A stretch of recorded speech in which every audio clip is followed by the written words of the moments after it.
Nah,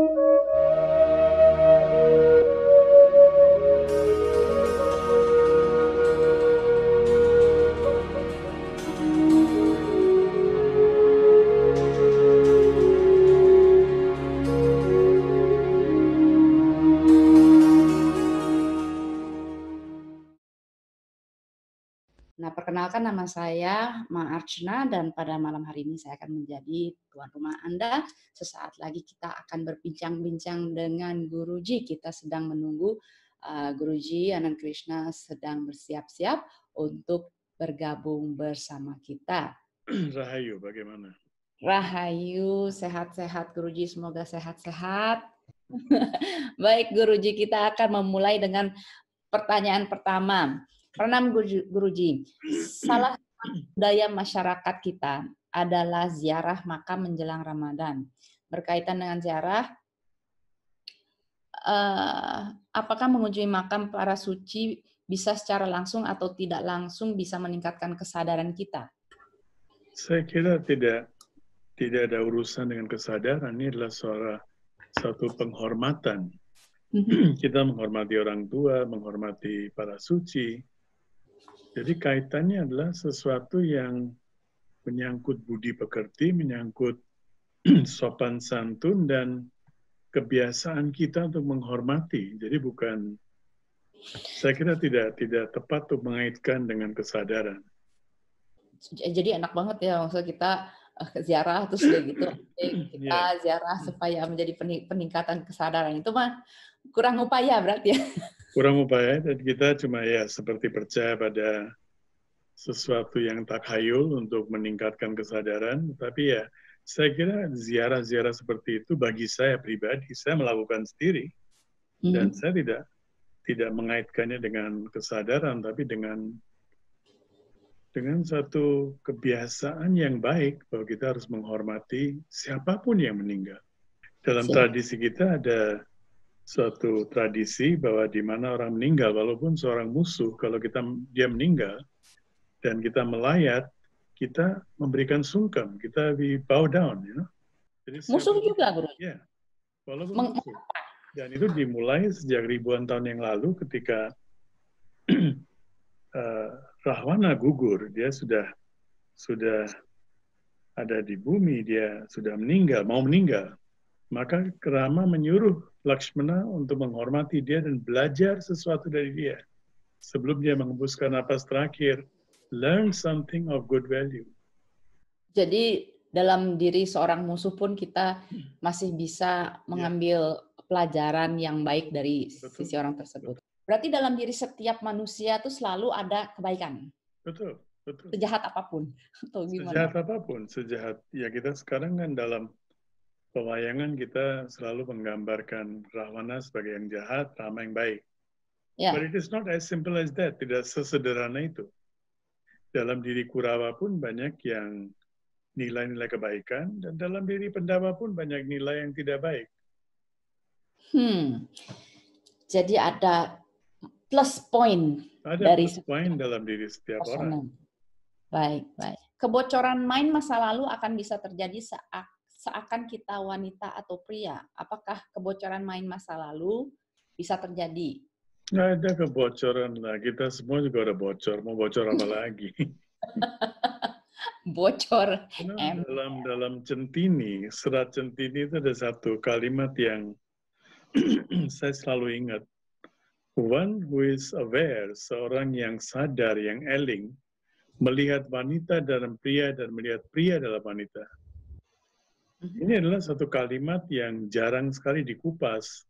Banyak membaca Centini begitu saja ya, sebagai literatur, jarang sekali mengupas what is the philosophy behind this.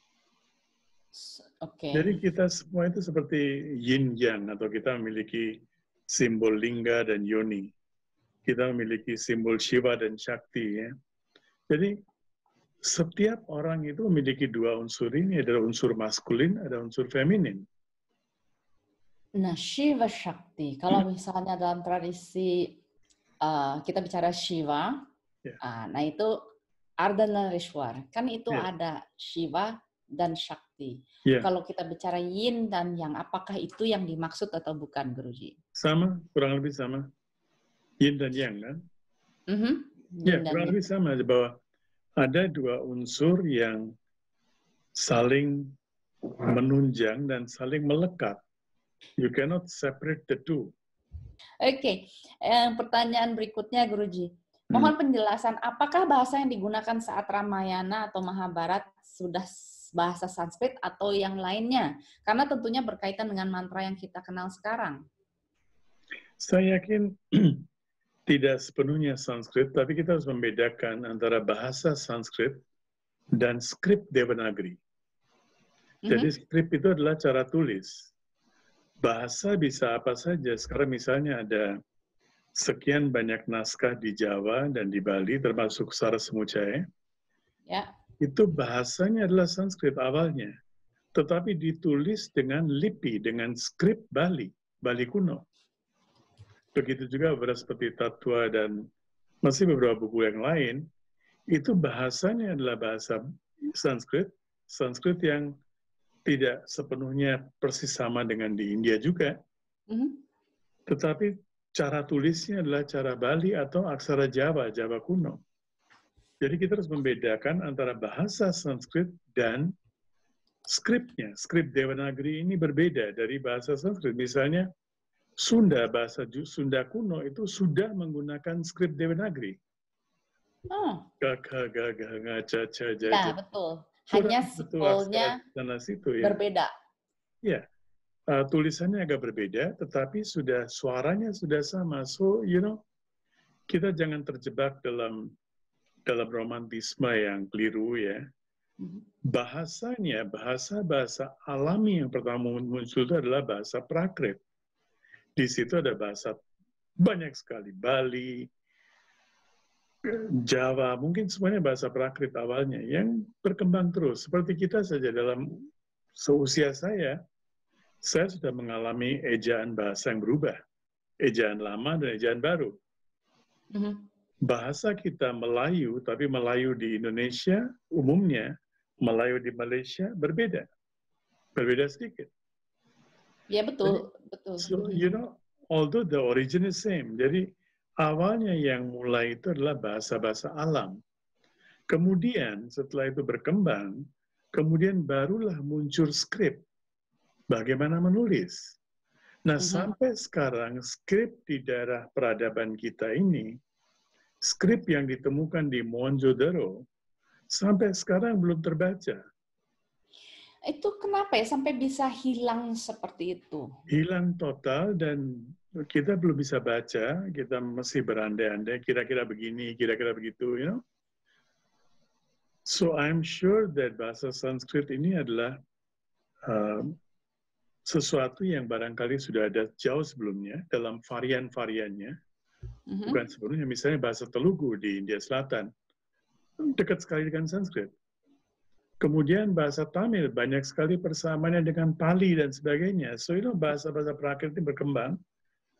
Terus setelah itu baru Panini, yang juga berasal dari lembah Sungai Sindu. Dia memberikan bentuk yang katakan ejaan yang disempurnakan. Dalam hal ini skrip yang disempurnakan. Dan skrip yang disempurnakan itu adalah Devanagari. Ga. Dan yang mendapatkan skrip sempurna itu awal-awalnya adalah orang Sunda. Ternyata orang Sunda. Nggak jauh-jauh. Tapi orang Sundanya udah banyak yang lupa. Lupa, tapi tetap skrip itu masih ada. Kalau kita melihat, saya juga agak terkejut ketika saya melihat pertama kali di Perpustakaan Nasional. Ya betul, betul. Perpustakaan Nasional kita baru pertama kali melihat bahwa skrip dan suara-suara Sunda itu begitu dekat dengan Devanagari. Iya, betul sekali. Nah, entah kenapa begitu tidak ada, entah masih ada jejaknya atau enggak ya. Saya juga masih penasaran tentang hal itu, Guruji. Jejaknya ada bukan cuma dalam bahasa dan suara dan sebagainya, tapi dalam adat istiadat. Adat istiadat, kebiasaan, ya. Banyak hal, banyak persamaan. Oke, baik. Nah, Mhm. ini Guruji, banyak yang bertanya, apakah saat menstruasi boleh meditasi atau tidak? Meditasi nggak ada larangan, karena meditasi adalah spesialisasi saya dan saya bisa mengatakan no problem. Kalau soal kepercayaan bukan bukan Urusan Bapak. urusan saya, itu urusan orang lain lagi. Jadi sekali lagi, kalau sedang menstruasi boleh meditasi. Justru Oh, kalau misalnya kita melihat dari segi medis, pada mhm. saat menstruasi itu kan seringkali wanita mengalami fluktuasi Betul. mood, ya. Mhm. Dan salah satu cara untuk bisa menstabilkan mood adalah justru dengan meditasi. Betul sekali. Baik. Lanjut berikutnya, Pranam Guruji. Dalam buku Yoga Sutra Patanjali, kita disarankan untuk tidak mengidentifikasikan diri dari menyadari diri sebagai saksi dan menyadari diri sebagai saksi atau penonton dari sebuah pertunjukan yang sedang ditonton. Tapi di sisi lain, kenikmatan dalam menonton kan justru ketika kita larut dalam pertunjukannya. Ya.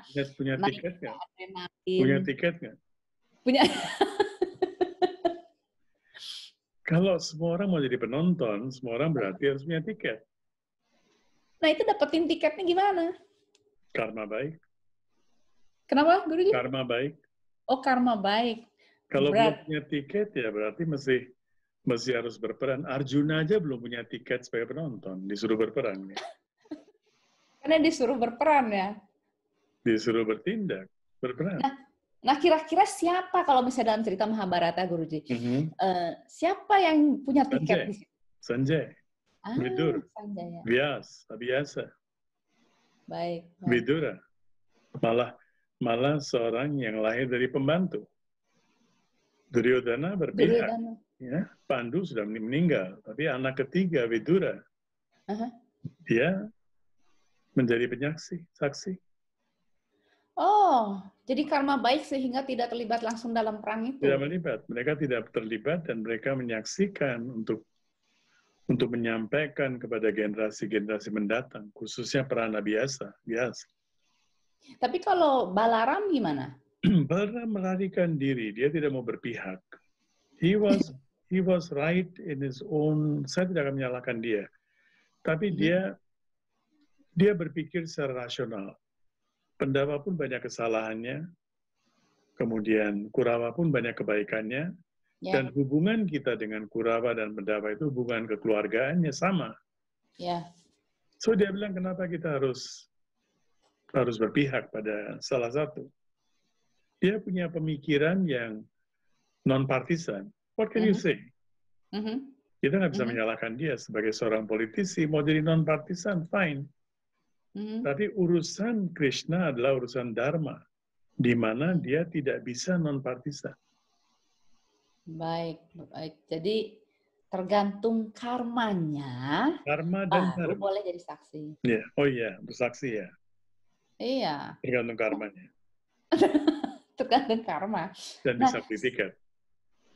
ya tergantung sertifikat tiket. Soalnya kan di sini bilang naiknya adrenalin, keterlibatan emosi dalam keseruan adegan-adegan yang terjadi adalah yang membuat kita merasa puas. Bahkan setelah pertunjukan selesai sehingga kita bisa katakan film yang kita tonton tadi itu adalah film yang bagus. Betul, betul.